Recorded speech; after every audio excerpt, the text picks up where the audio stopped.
moderators for the session, Dr. Shankar Prasad, Dr. Jay Kriplani, and Dr. Akshay Shingar. Speakers and modulators kindly note that the allowed time is only 10 minutes in a count of 7 plus 3. So to begin with, we have Dr. Karthik Ganesh, and he'll be talking on the topic BK virus, nephropathy, post-kidney transplant, a single-sender experience. Good evening, everyone. First of all, apologies for the name being displayed on the Zoom call. I am Karthik Ganesh and not Advitya Karthik. That's my daughter's name. So apologies for the mistake there. I'd like to discuss our experience with BK virus nephropathy, a curious virus that when we were not very sure of earlier. I'm not sure that our experience has particularly cleared the matter up. I'm working in nephrology in VPS Lakeshore in Cochin.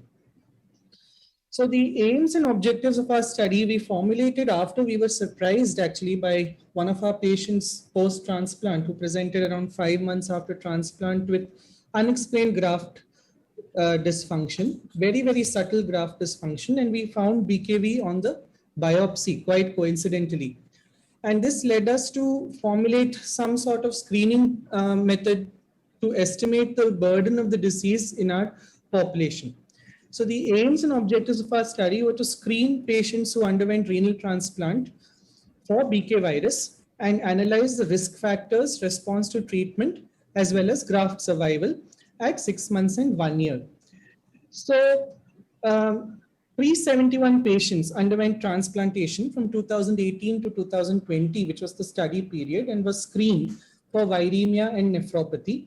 Screening was done every 3 months along with urine decoy cells and a quantitative PCR. Patients with positive screening tests all underwent graft biopsy and a treatment strategy was designed. They were then followed up for 1 year and risk factors, response to treatment and graft function were analyzed. So this is the treatment protocol we formulated after referring multiple studies. So in all patients with viremia, we stopped the anti-metabolite, reduced the calcineurin inhibitor dose to a trough level of 4 to 5 nanogram per ml, added leflunomide at 40 milligram per day. In patients with biopsy-proven nephropathy, in addition to the above, we gave them intravenous immunoglobulin at the dose of 2 gram per kg over 5 to 7 days. These are the questions we wanted answered by our study. What is the actual prevalence of this disease? How often should we screen? Should we have a lower threshold to suspect it? Is there any relationship with increased immunosuppressive burdens like rejections or lymphocyte depleting induction agents? Any other prognostic factors? What is the treatment strategy to be done and what would the response to treatment be? So these are the baseline characteristics. 371 patients underwent transplant in the study period 2018 to 20 and 14 had evidence of BK virus infection. That's at 3.7%. 12 of these 14 had BK virus nephropathy on the graft biopsy. All were male, all had screening tests positive with a mean age of around 45 years. This was how the immunosuppression was divided. In these 14 patients, 7 of them were induced with Simulect, 7 with ATG. All were on maintenance with tacrolimus, mycophenolate, and prednisolone. Now, looking at the mean time or the median time of presentation was around 1 year, 12 months, with a maximum of 24 months, 2 years after transplant, and a minimum of 2.5 months after transplant. In the lower table, we can look at the mean baseline creatinine of all these patients before they were diagnosed was 1.3, and at diagnosis it was 2, which was statistically significant. So PCR quantification was done in 12 out of 14 patients. The other 2 backed out due to different reasons. The mean presenting BKV PCR was very high, 44,000, around 45,000 copies, with a range ranging from 3,800 to 1,45,000. At 1 year follow-up, 8 out of these 14, that is 57%, were PCR negative.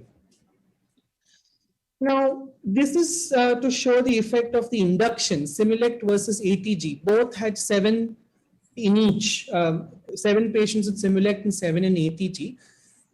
Time of presentation in the first table was similar at 12 and 10 months, close to a year in both. Baseline creatinine in both was also similar, 1.2 and 1.3. And creatinine at diagnosis of BK virus nephropathy was also similar at around 2, that is 1.8 and 2. Now, graft failure, out of 14 patients, 2 of them lost their graft due to BK virus nephropathy. It was graft failure at 1 year. 2 patients in rejections, again 2 and 1. Class 1, this is the class of the BK virus nephropathy. So both had similar incidences of classes, that is class 1 mild disease, class 2 and 3 severe disease. Both had similar mean TAC value at diagnosis at 7.8 and 7.5. Was there any other correlation we could do, clinico-pathological correlation? So we tried to see whether different classes behaved differently. So this is the pathological classification of BK virus nephropathy based on the interstitial fibrosis and tubular atrophy, as well as the disease burden, class 1, 2, and 3. Now we saw that the time of presentation was kind of similar. Class 2 seemed to present slightly earlier, but of course that may not be significant with such a small sample size, all around 1 year. Creatinine at 1 year, now you can see here, class 1 had a creatinine at 1 year, a median creatinine of 1.1, whereas the other 2 classes, 2.7 and 2.4. Graft survival, so class 3, as you can see, both the grafts or 2 grafts failed.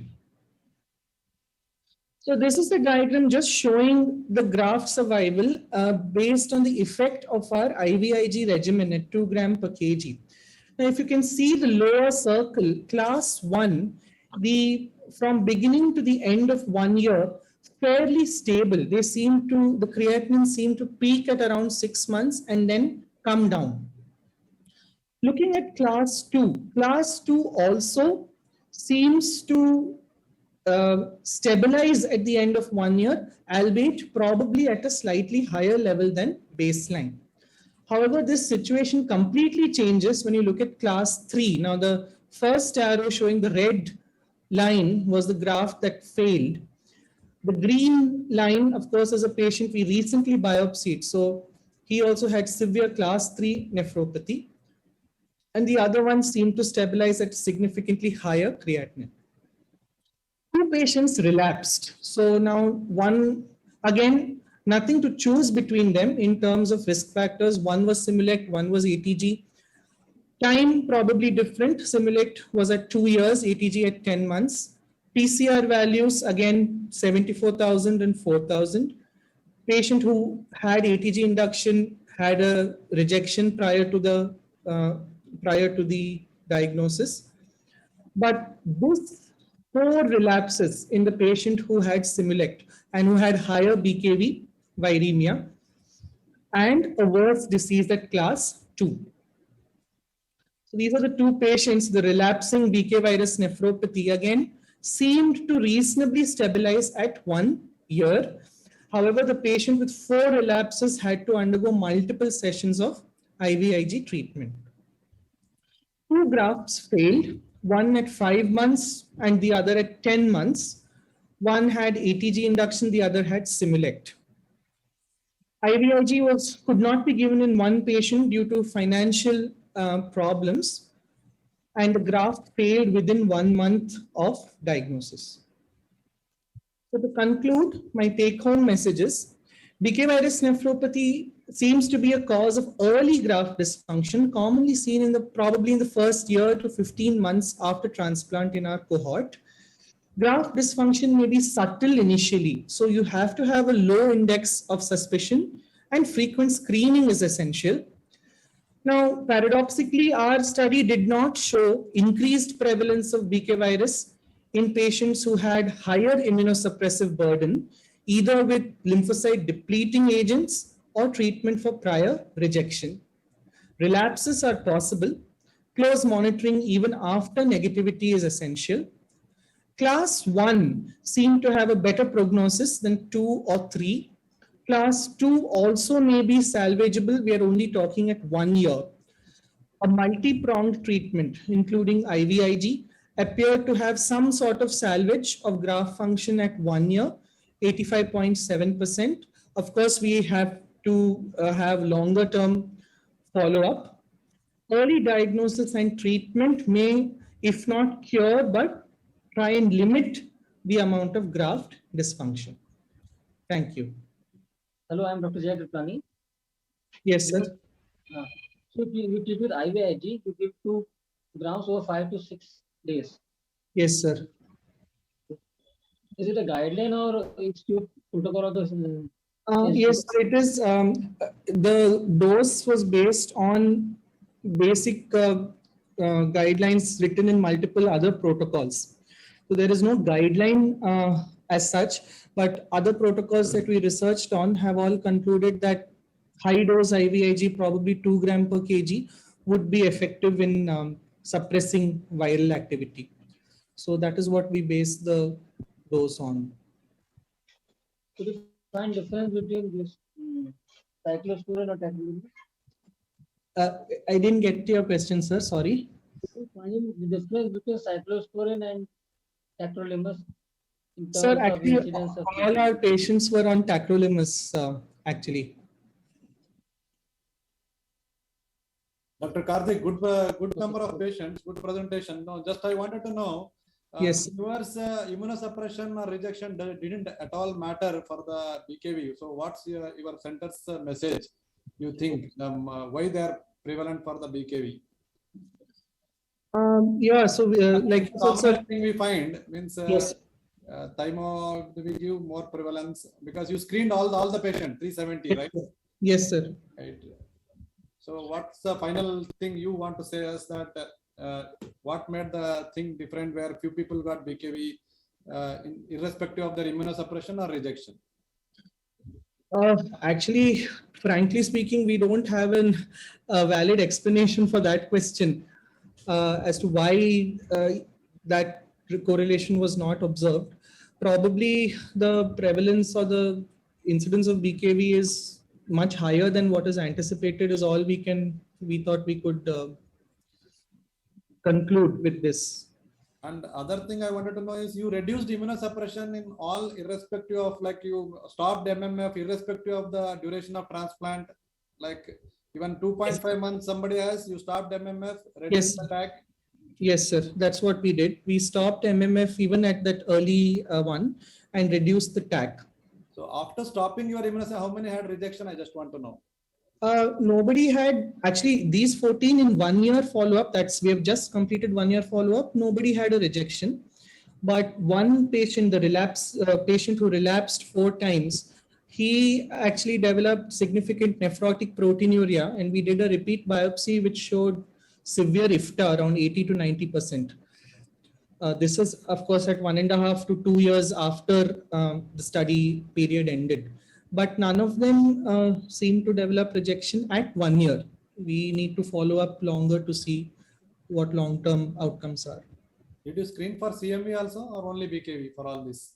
No, we screened everyone for CMV as well, sir. We were actually not screening for BKV regularly before we came across the case. Anyone had both CMV and BKV in this population? No, sir. No, This 371. this population, nobody had co-infection. Moving on to our next speaker, Dr. Jitin S. Kumar, to discuss about the outcomes of early kidney transplant recipient at a tertiary care hospital in South India. Over to you, sir. So I'm going to discuss the outcomes of elderly kidney transplant recipients done at VPS Lakeshore Hospital, Kochi. So let me begin with the case discussion. This is a 67-year-old male who had diabetes and hypertension and was diagnosed to have diabetic nephropathy and was on maintenance hemodialysis since April 2014. He had a heavy fistula failure and had to be on dialysis through a perm cath. The next year, he developed coronary artery disease, for which we had an angioplasty done. However, his dialysis period was quite tumultuous with recurrent episodes of pulmonary edema.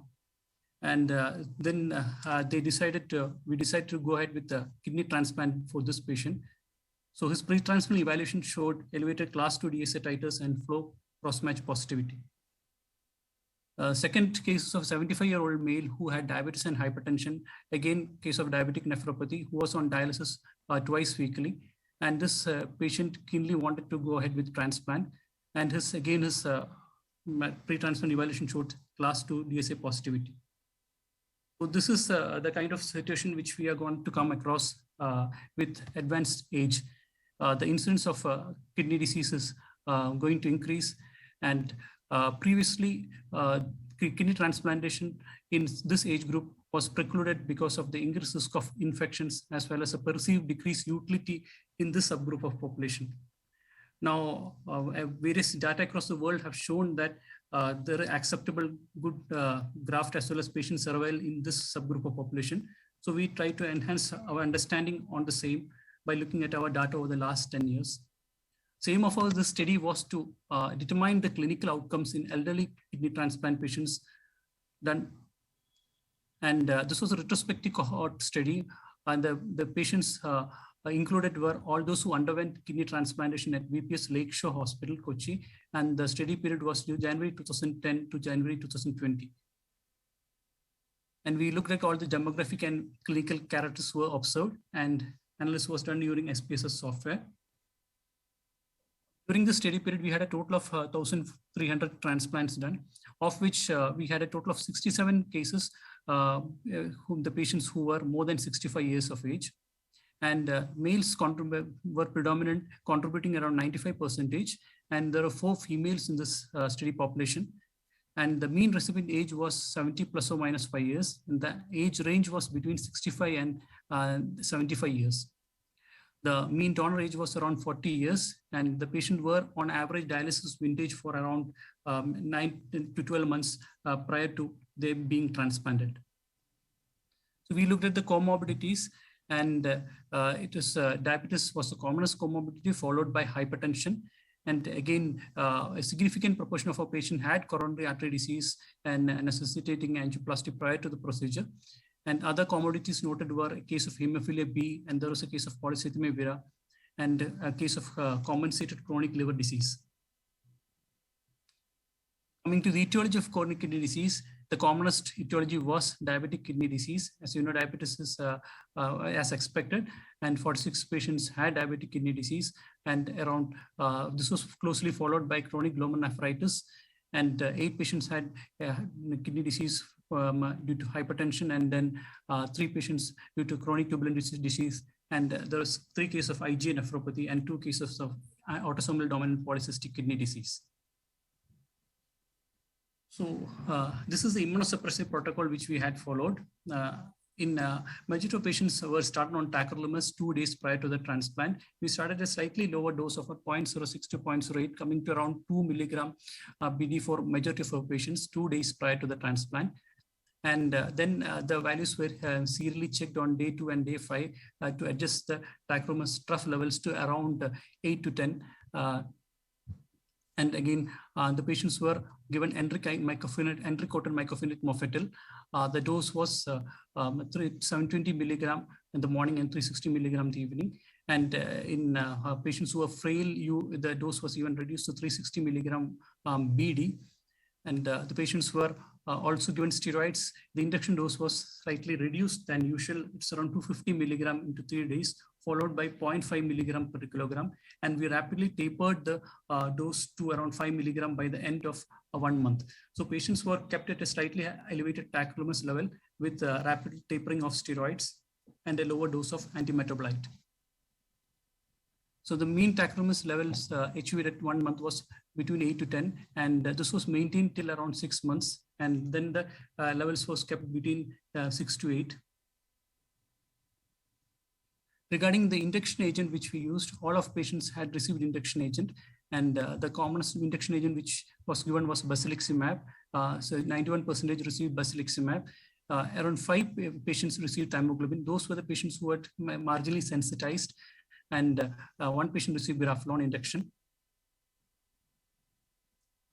The follow-up creatinine was noted. So most of these patients achieved NADH creatinine by the end of 1 week, and the NADH creatinine was around 0.8, the mean NADH creatinine, and the mean creatinine at the end of 6 months was 0.9, and by the end of 1 year, it was 1 in majority of our patients. And we had 10 renal biopsies done in our patients. Renal biopsies are usually done when the creatinine values rose above 0.3, above the baseline, and or if there is any significant proteinuria. And 10 of these biopsies were done, and the rejection was noted in 4 patients, that is 6%. But this rejection is slightly less than what has been found in the studies done elsewhere. And all of these cases were due to combined rejection. And these patients were received anti-rejection therapy, and all barring 1 responded to therapy. And 1 patient, the graft was lost subsequent to the combined rejection. And we had 2 cases of acute tubular necrosis, and there are 3 cases of TAC toxicity, and a recurrence of FSGS was noted in 1 patient. And mortality, the total of 3 patients died during the first 3 years, and the cause of death was sepsis in 2 patients. So this happened in the first month post-transplant, and 1 was due to a pulmonary sepsis, and other was due to a fungal pneumonia, and there was the 3rd patient died of coronary artery disease. So again, infections are the thing which usually varies in this elderly CKD patient, patients who undergo transplant. And in our patients, again, UTI was the most common infection which was noted in the first month post-transplant. 10 patients had urinary tract infections, and the commonest organism causing UTI in our center was Klebsiella pneumonia, contributing 80%. 2 patients had infection due to E. coli. These responded to antibiotics. And there was case of 5 cases of pneumonia, and wound site infection was noted in 1 patient. Again, NODAT is also a complication which is well recognized in the elderly population. And in our population, only 5 patients had NODAT because we resorted to a rapid tapering of some steroids. Probably the incidence of NODAT was slightly less. And we had 5 cases of CNI toxicity, and a recurrence of the native kidney disease was noted in 1 of our patients. Again, there was a total of 4 cases of graft loss, that is around 6%. And the most common cause of graft loss in our study was death with functioning graft. And only 1 patient had lost graft due to the severe rejection. So we looked at the patient as well as graft survival. 1 year patient survival was around 95%. And the 1 year graft survival was 94%. The death censored graft survival was 98%, which is comparable to the survival rates in younger age groups. So just going back to the case 1, which I had already discussed. So this, the first patient who was sensitized and had recurrent episode of pulmonary edema during dialysis was transplanted on March, and he received induction with basiliximab. And by postoperative day 7, he achieved his NADH creatinine as 1.1. And there was no complication, no episodes of rejection of infection. And he had been followed up, and his last creatinine on follow-up was around 1. So he responded favorably to transplant and without any complications. However, the second patient who was sensitized had to be transplanted, and after pre-transplant desensitization, and because of elevated class 2 titers, he was given ATG as induction agent, and he had a... Hello, sir. Sorry to interrupt, sir. We're running out of time. I request the moderators to take up the session. So just going ahead, I just want to conclude by saying that in elderly patients who underwent kidney transplantation, you can achieve satisfactory graft function and patient survival maintained over the study period. And the urinary tract infections are quite common, and the most common cause of in death, cause of graft loss as well as death was sepsis. And acute rejection and mortality rates were comparable to literatures published from India so far. And finally, I would like to conclude by saying that renal transplant should definitely be considered in patients older than 65 years, since graft survival seems to be satisfactory and excellent in this population. Although these patients do have a shorter life expectancy, they do benefit from renal transplant similar to younger kidney transplant recipients rather than being on dialysis. Thank you. Thank you, sir. The session is now open for discussion. The first patient also had a positive DSA. So did he receive, Yes, sir. so did he receive desensitization? He had also received plasmapheresis IVIG, but then I forgot to mention that, but then he didn't have any complications. The second patient had a drug default, and then he had another episode of rejection, and we had to again give him anti-rejection therapy. There was a cumulative. Such patients who are sensitized with DSA positive, will you still go ahead with a low dose tacrolimus and taper of steroids to 5 mg in 1 month period? Yeah, that's so that was not in this group of patients. In general, without high risk, those who are not sensitized, probably you had, but those who are sensitized, probably we have to have a higher dose of tacrolimus as well as mycophenolate mofetil, especially in the early stage. Okay, good data from this. Over to other moderators, please.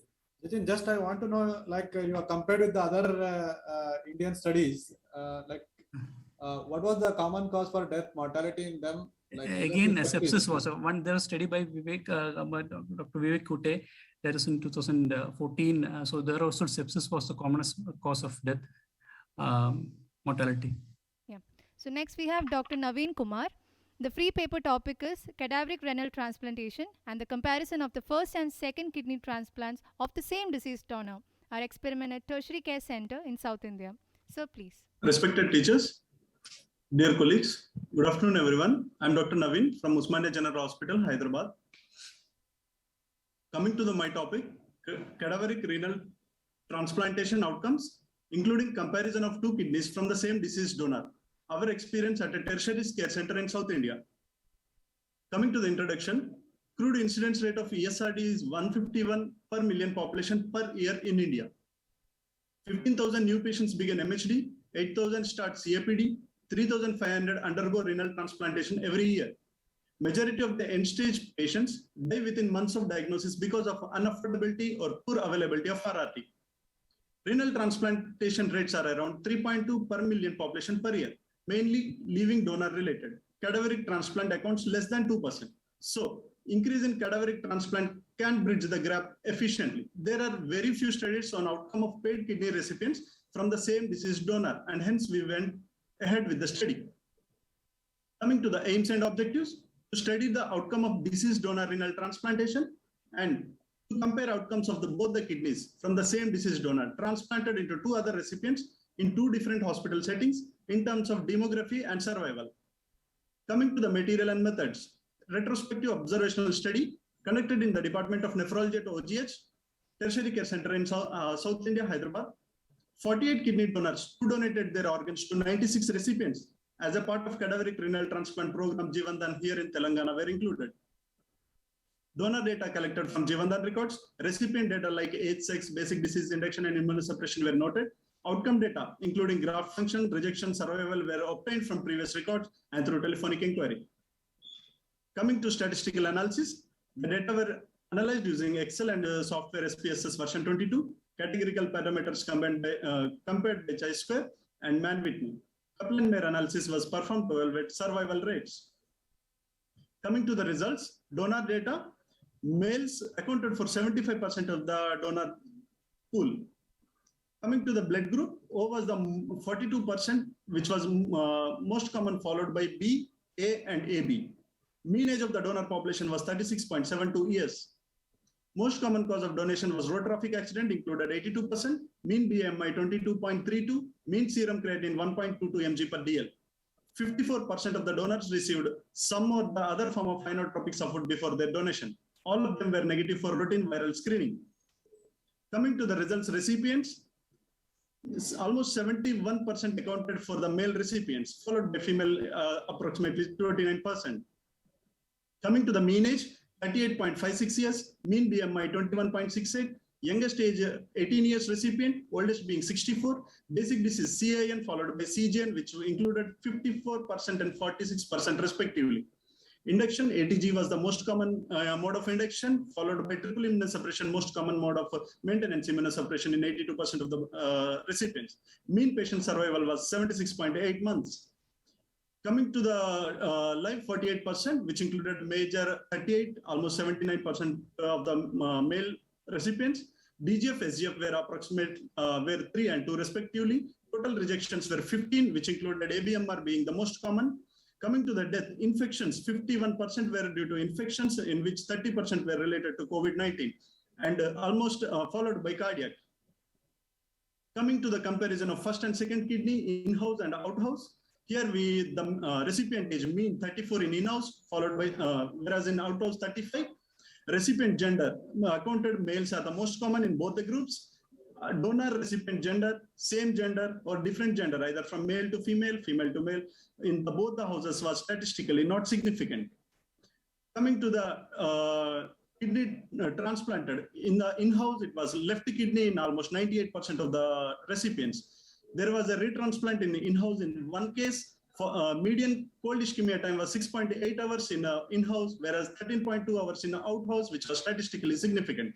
Overall rejections, first year rejections, DGF, SGF were statistically insignificant in both the cohorts.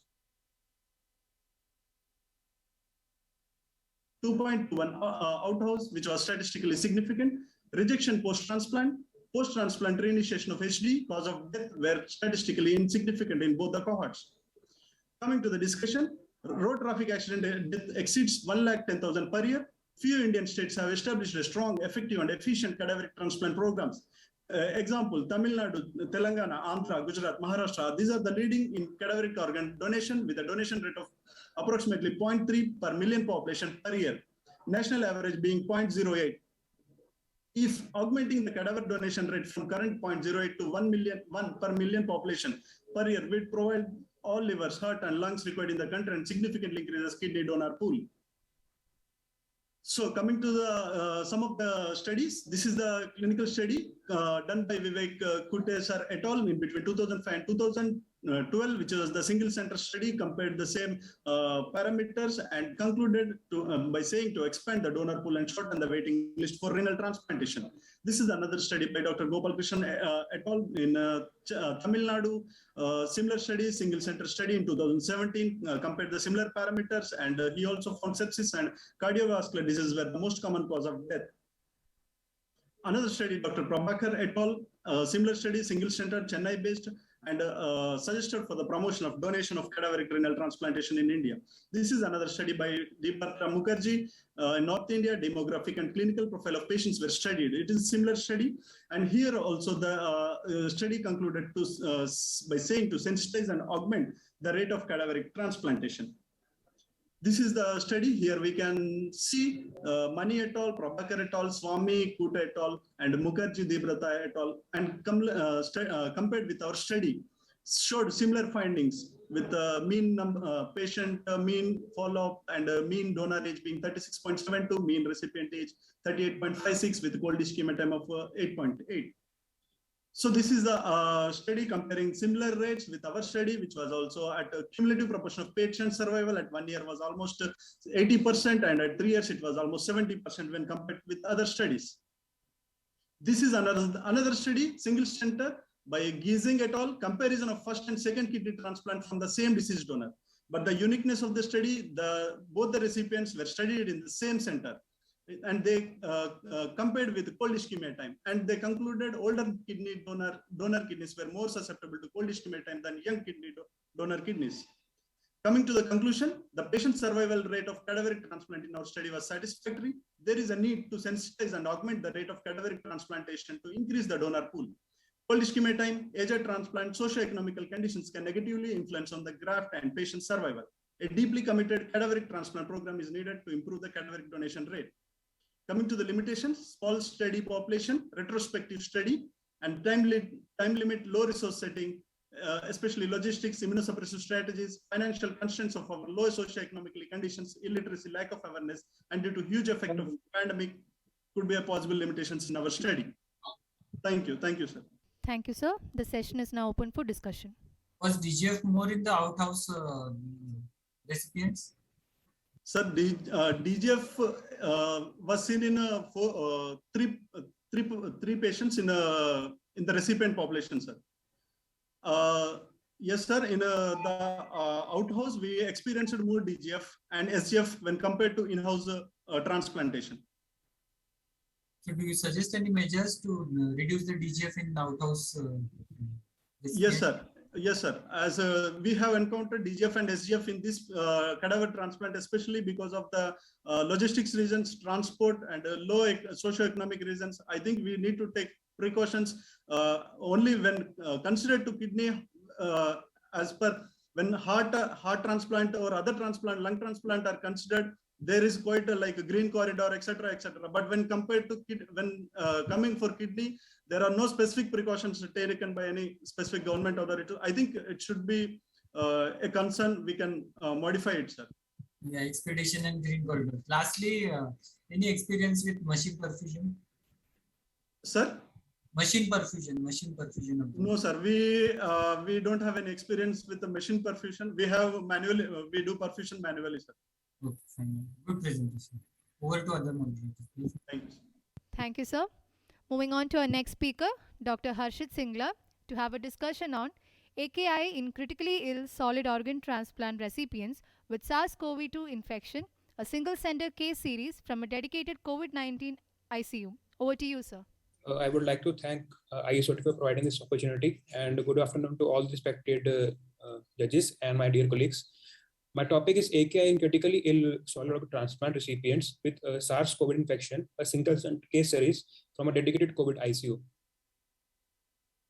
Coming to the introduction, multiple epidemiologic studies have been demonstrated which indicate higher incidence of COVID-19 among solid organ transplant recipients compared to general population. It can be due to various factors such as increased risk of exposure from various healthcare contacts, or greater susceptibility to a lower infectious dose of SARS-CoV, or greater likelihood of symptomatic rather than asymptomatic infection, or due to ascertainment bias due to increased alertness and testing in this population. So during the early phases of COVID-19 pandemic, solid organ transplant patients experienced high morbidity and mortality. In USA, approximately 75% of the solid organ transplant recipients were diagnosed with COVID-19 required hospital-acquired infection. On these, out of these patients, close to 40% required intensive care, and close to 30% required mechanical ventilation, and 25% required inotropic support. The solid organ transplant recipients with COVID-19 are at particularly high risk of acute kidney injury due to high prevalence of underlying chronic kidney disease, diabetes mellitus, hypertension, or chronic calcineurin use. In a multicenter study of 482 patients with solid organ transplant recipients, 44% of the hospitalized patients developed AKI and 15% required renal replacement therapy. So the objective of this case series is to, the primary aim of the study is to compare the incidence of AKI in solid organ transplant recipients and non-solid organ transplant recipients and investigate the association between the kidney transplantation as an underlying disease and along with it the COVID-19 progression. The patients were admitted with COVID infection by the COVID ICU management team from April 2020 to May 21. The diagnosis of SARS-CoV was confirmed based on a positive RT-PCR test of oropharyngeal swab specimens. So AKI was defined using Katyko criteria, which is divided further into 3 stages on the basis of serum creatinine. For the protocol for the management of immunosuppressants, as per our institute treatment protocol, the post-renal transplant patients either received maintenance triple immunosuppression drug therapy or double immunosuppression drug therapy on the basis of graft function or renal biopsy. And on the confirmation of diagnosis with RT-PCR in post-renal transplant recipients, the maintenance immunosuppression drugs were withheld and were started on single steroid regimen. So as per our COVID treatment protocol, the category C patients, which are the patients whose saturation is less than 94% on room air, or have the heart rate of more than 100, or respiratory rate of more than 25, or systolic BP of less than 90, and diastolic BP of less than 60, with neutrophilic and lymphocytic ratio of more than 3.5, was started on a 5-day regimen of methylprednisolone 40 mg BD or dexamethasone 6 mg OD dose. After the post 5 days of IV steroids, the treatment was switched back over to oral tablet prednisolone. The steroid immunotherapy was continued till discharge from the ICU, and after the discharge from the ICU, the treatment was reverted back to the regional maintenance immunosuppressant drugs. The patients on renal replacement therapy received no steroids during the course of the dialysis. The results, data from the 900 patients analyzed and 20 post-organ transplant recipients were identified, 18 which were a post-renal transplant and 2 were post-cardiac transplant patients. The mean age of the transplant recipients was 40 years and 3/4 majority of them were males. There was no mortality in the post-cardiac transplant recipients and none of the development AKI. Percentage of post-renal transplant candidates with pre-admission graft function dysfunction was 77.7% and 71.4% developed AKI. However, the incidence of AKI in the remaining patients with good pre-admission graft function was only 25%. All patients were on maintenance immunosuppressant drugs at the time of detection of COVID. After being diagnosed with the SARS-CoV infection, the regular immunosuppressant drugs were stopped and switched over to specific COVID-specific treatment. 11% of the patients received high-dose methylprednisolone and 77% of the patients received dexamethasone. All patients were then later switched over to oral prednisolone. And 27% of the patients out of these received remdesivir. 22% of the patients were on maintenance hemodialysis, and the incidence of AKI reported in a non-solid organ transplant recipient group was 27.9%, which was quite lower than the solid organ transplant recipients. 55.5% of the patients were on invasive mechanical ventilation, and 8 out of the 18 patients are on non-invasive ventilation. Mortality in post-renal transplant patient was 44%, and none with the good pre-existing graft function. This is the patients of this is a table showing 18 patients with post-renal transplant, and all patients were receiving maintenance immunosuppressants. As per institute protocol, we give patients tacrolimus, a mycophenolate, and a steroid regimen. This is table showing the years since transplant, the symptoms which they presented in the COVID ICU, the graft function of the patients, the comorbidities, and the duration of the total hospital stay, whether the patients were on invasive ventilation or non-invasive ventilation, and how many of the patients developed AKI, and the outcome of the patients. So community discussion about managing immunosuppression in this patient is challenging and should take into account the age, the severity of the COVID infection and associated comorbidities, and the time of post-renal transplant. In transplant patients with mild to moderate infections, the usual practice is to continue or make reductions in the dose of immunosuppressive drugs. So smaller studies directly comparing the solid organ transplant recipients versus the non-solid organ transplant controls show trend towards the higher incidence of AKI requiring renal replacement therapy in solid organ transplant recipients, even when controlling for underlying CKD. The largest cohort study of hospitalized solid organ transplant recipients with COVID-19 today demonstrates a similar but slightly higher incidence of secondary infections, up to 8% and 6.1% developed bacterial pneumonia and bloodstream infections respectively during hospitalization. 61 patients in a study had primary comorbidities of hypertension and 50% of had diabetes. Transplant patients are also at high risk of infection due to multiple risk factors, including immunosuppression, underlying CKD, and associated comorbidities like these, such as hypertension and diabetes. So in our case series, the most frequent presentation was fever. Out of 17 patients out of 18 patients had fever, and 15 had cough. Fever was reported to the most common symptom, followed by cough. 2 large studies conducted in Beijing also demonstrated that 80 to 87% of their patients had fever, while patients with cough ranged from 44 to 65%. Almost all patients in the study had high biomarkers. Sorry to interrupt, sir. We're running out of time. I request you to kindly conclude the session. So mortality was 44.4% in our cases. In conclusion, in above cases, the presentation of COVID-19 is affected renal transplant patients were not different from the general population, where fever and cough were most important frequent symptoms. So in the case series of 18 renal transplant patients infected with COVID infection, 8 recipients died and significant AKI was observed, around 61%. High ferritin and D-dimer levels and raised N/L ratio and raised troponin levels were seen in the with severe disease and may be a prognostic value in future outcomes. We suggest suspending kidney transplantation during the COVID-19 pandemic, particularly for high risk of older recipients with comorbidities. So rigorous adherence to hand hygiene, recommended isolation procedures, and regular assessment, virtually or telephonically, of transplanted patients will help to reduce the incidence and facilitate the management of mild to moderate cases. Thank you, sir. The session is now open for discussion. No, yours is a retrospective I study, am no? Dr. Jain. Yes, sir. Yeah, okay. I just wanted to know, like, your thing, like, what was the recovery in the patients? Because you didn't tell anything about the recovery of the patients. You told about the mortality. Whether Yes, they sir. all recovered the graft and Yes, sir. or there They still all- graft dysfunction remained, and how did you reintroduce the immunosuppression to all of them at what time? Because all of your patients are severe COVID, right? Yes, sir. Yes, sir. Yes. All requiring ICU admission. So after they discharged from the ICU, they were subsequently the oral prednisolone was continued, and after the monitoring of the patients and regular follow-ups, according to all the laboratory parameters, the regional immunosuppression drugs was again started. Graft function completely reverted to normal in all of them. Yes, yes, sir. Yes, sir. They had mostly the mild graft function, AKI, or acute tubular necrosis. The patients who didn't recover, most of the patients died, but all the patients who were discharged from the ICU, the original immunosuppressant drugs were reverted back. Remdesivir was not used in any of the patients. So only four patients remdesivir was used. We were not using it initially because there were no studies out till then which showed the benefit of the remdesivir. So we started using during late phase only. Okay, thank you. Yeah. Yes, hello. Your mortality was pretty high. I Yes, think you sir. should have used remdesivir because I know, but studies are not that Yes.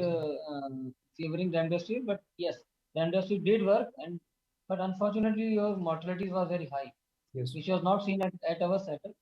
And we had around 120 cases. Out of them, 30-40 very severe COVID. Okay, sir. But only mortality was seen in 3 to 4 patients out of 120. So I think remdesivir, we used remdesivir in every patient. So fortunately, remdesivir worked, although studies showing not good results. But Thank you, sir. And that was the last topic. The second last topic. And the last topic for the day is outcome of live-related kidney transplant with incidental nephrolithiasis in donor kidney by Dr. Kriplani. Very good evening. I, Dr. Akshay Kriplani from Sanjay Gandhi Postgraduate Institute of Medical Sciences, Lucknow, would elaborate today on the outcome of live-related kidney transplant with incidental nephrolithiasis in the donor kidney, which was previously considered as an absolute contraindication for transplant, but through thorough evaluation and appropriate management can now allow safe transplantation in these kidneys. Traditionally, the Amsterdam criteria suggested donors with previous history of single stone and major metabolic abnormalities as unsuitable for transplant and excluded donors with nephrocalcinosis, bilateral or multiple stones, or those with high risk of recurrence.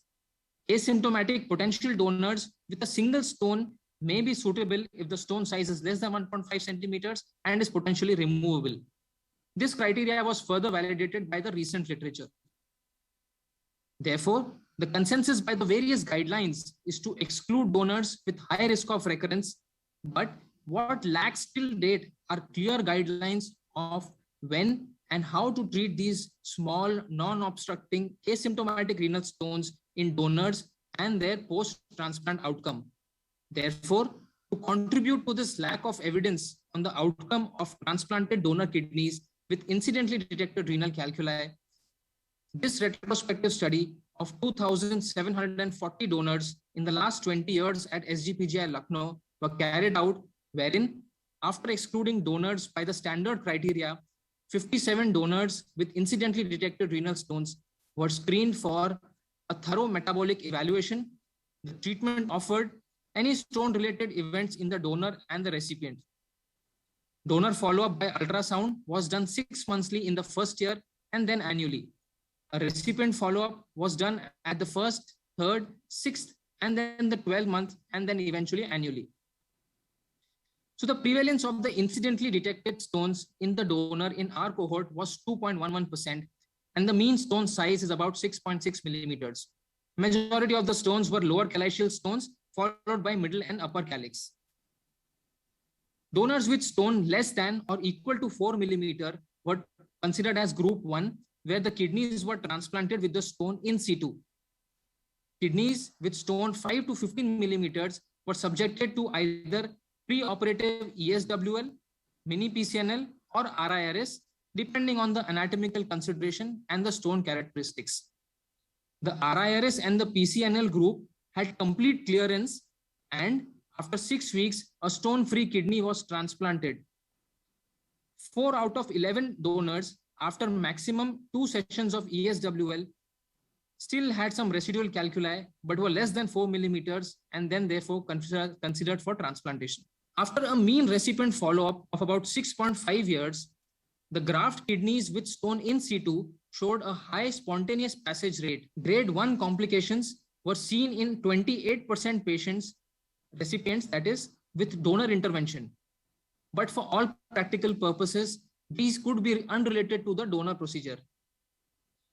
One patient, on the other hand, with a 4 mm lower calaceal stone in the donor, presented with urinary tract infection and graft dysfunction at 7 months post-operatively. Diagnosed with the obstructed graft, was eventually managed with a percutaneous nephrostomy and subsequent antegrade stone removal. Therefore, due to these risks of obstruction, sepsis, and potential graft loss, donors with a single small stone still form a relative contraindication for transplant. Stone less than 4 millimeter could be left in situ, and the kidneys can be safely transplanted. The spontaneous passage rate in our cohort is higher than the published literature, possibly because of the longer follow-up time in our cohort. The spontaneous passage rate of the lower calaceal stone is comparable to the upper and the middle calyx. This can be attributed to the different orientation in which the graft is placed after transplant, and also the extensive manipulation during retrieval or benching, and a high urine output after transplant.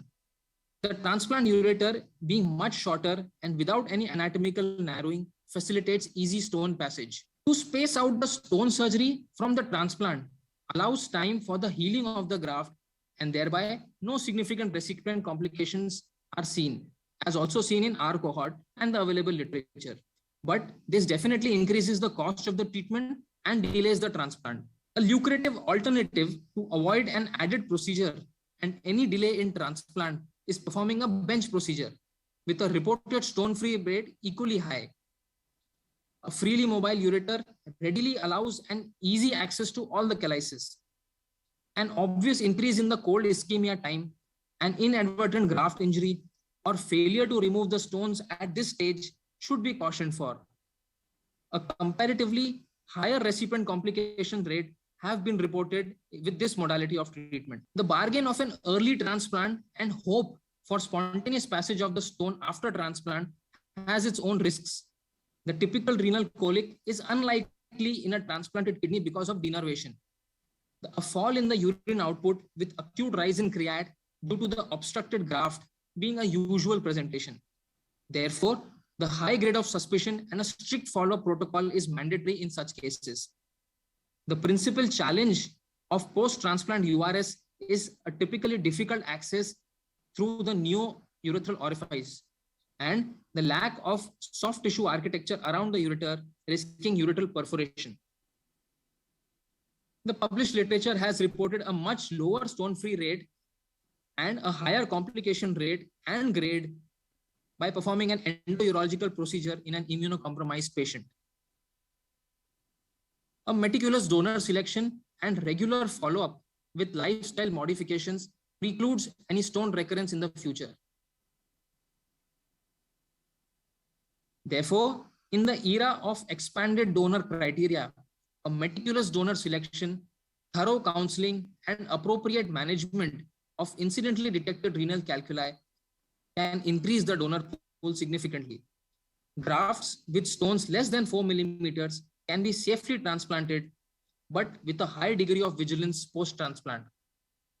For larger stones, a pre-transplant procedure, either pre-donation or an ex-vivo, is better with a much favorable graft outcome. Thank you. Thank you, sir. The session is now open for discussion. In your study, was bench ureteroscopy done in any of the patients? No, sir.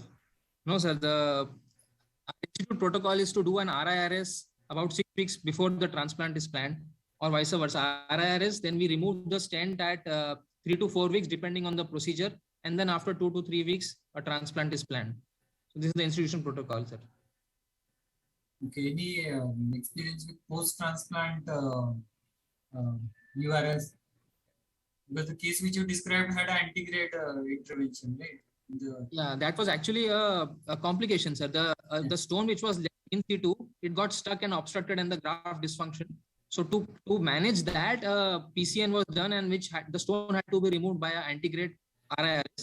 But as a primary procedure, that is not the protocol, sir, we follow here. In your center, bilateral stones excluded, right? Yes, sir, excluded.